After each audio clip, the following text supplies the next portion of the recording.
As we get closer to high school graduation, many students, of course, looking forward to summer vacation. Then they're off to college in the fall. Well, the admissions process can be stressful for both parents and students. And there's also a shared angst in paying for that degree. 13 News anchor Dan Thorne finds out the high cost of education.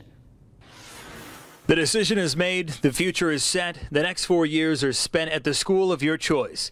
Sounds simple, but at what cost? In the tri-state, a few of the more popular schools are West Virginia University, Ohio University, and the University of Kentucky. All public, all 4-year. A year of school at WVU in Morgantown will run you about $22,000.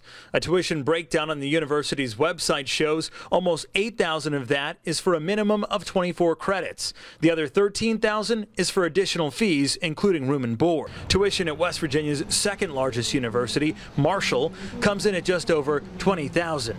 If you were looking to go to a private college, it averages out to more than $33,000, a sharp spike. Here's the president from Davis and Elkins College on the high price of private education. Higher education is expensive, and it needs to be seen as an investment, and I think it's a very wise investment. But there's no question that, particularly in private higher education, we don't have the governmental funding that a state institution has, so our costs are higher. Looking to go to Ohio University? In-state comes in at $11,000 for tuition, $11,000 for room and board, plus thousands of dollars for additional expenses. For Kentuckians, going to college at UK will cost you around $28,000. That includes tuition, room and board, and other fees.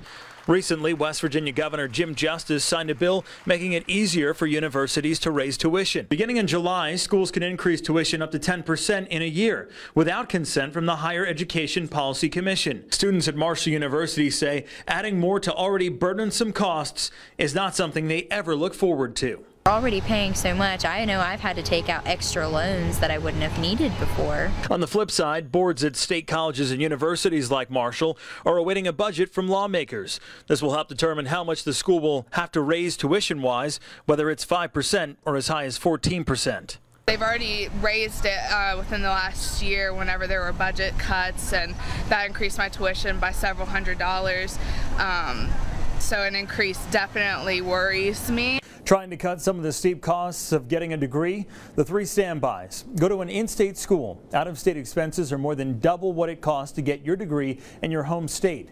Living at home with mom and dad, and you'll save about $10,000. And for students who haven't graduated high school yet, good grades can translate into thousands of dollars in scholarships. For 13 News, I'm Dan Thorne, working